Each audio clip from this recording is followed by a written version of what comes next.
comparative darkness among the gusty trees. The moon was a ghostly galleon tossed upon cloudy seas. The road was a ribbon of moonlight over the purple moor, and the highwayman came riding, riding, riding. The highwayman came riding up through the olden door.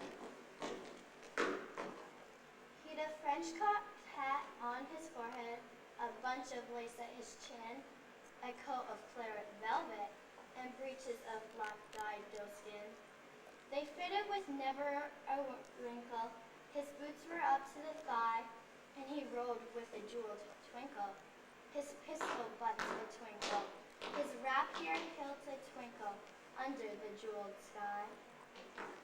Over the cobbles he clattered and clashed in the darkened yard, and he tapped with his whip on the shutters, but all was locked and barred. He whistled a tune to the window,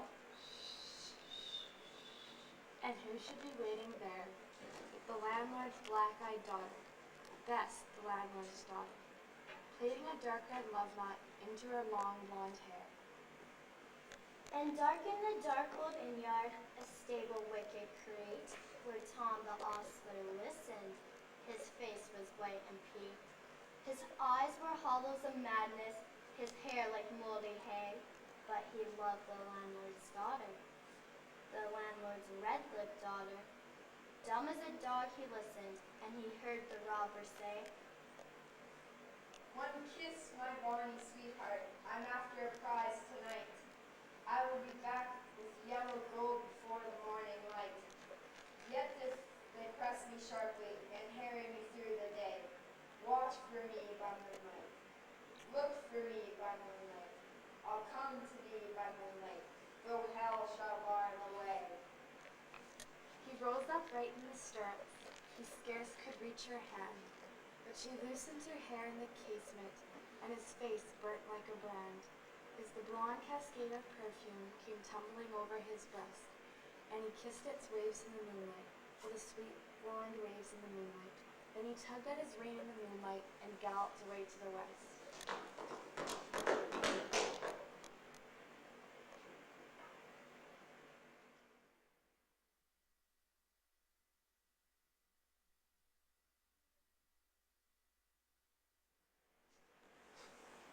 He did not come in the dawning, he did not come at noon, and out of the tawny sunset before the rise of the moon.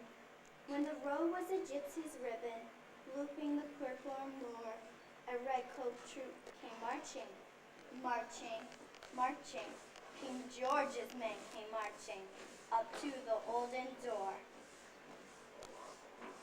They said no word to the landlord, but drank his ale instead.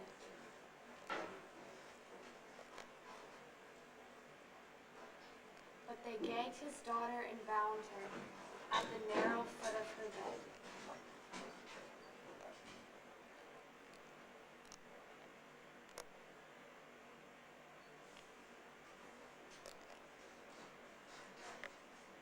Two of them knelt at her casement, with muskets at their side.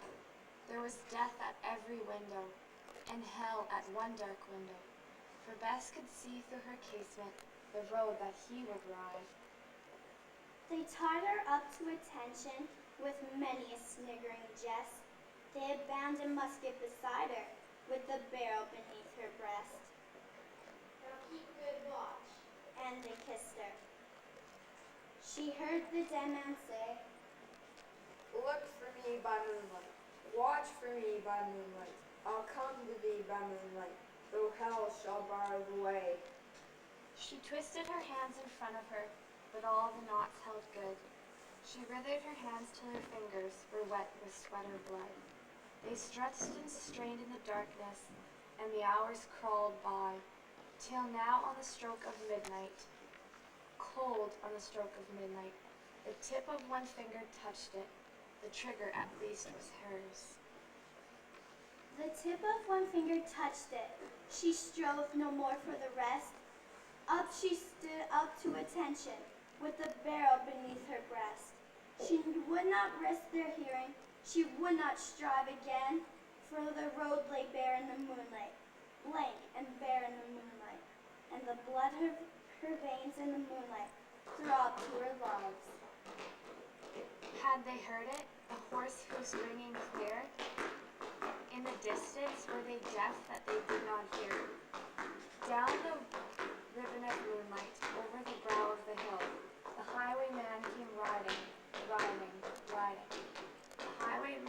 The redcoats looked to them priming. She stood up straight and still. In the frosty silence, in the echoing night, nearer he came and nearer. Her face was like a light. Her eyes grew wide for a moment. She drew one last deep breath.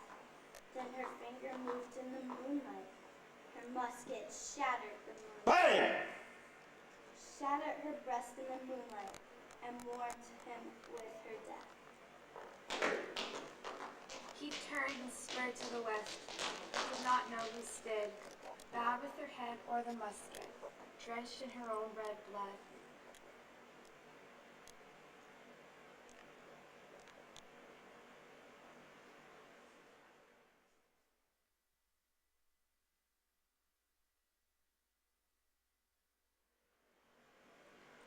Not till the dawn he heard it, his face grave to hear it. At best the landlord's daughter, the landlord's black-eyed daughter, had watched for her love in the moonlight, and died in the darkness there.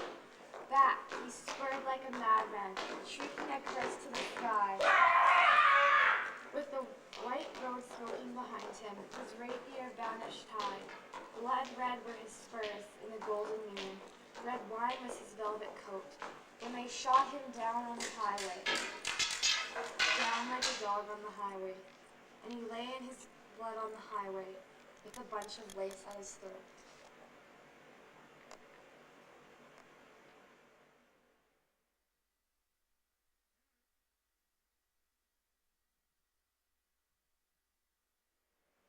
And still of a winter's night they say, when the wind is in the trees, when the moon is a ghostly galleon tossed upon cloudy seas, when the road is a ribbon of moonlight over the purple moor, a highwayman comes riding, riding, riding. A highwayman comes riding up to the olden door. Over the cobbles he clatters and clings in the darkened yard. He taps with his whip on the shutters, but all is locked and barred. He whistles a name to the window, and who should be waiting there? But the landlord's black-eyed daughter, Bess, the landlord's daughter, plaiting a dark red left knot into her long blonde hair.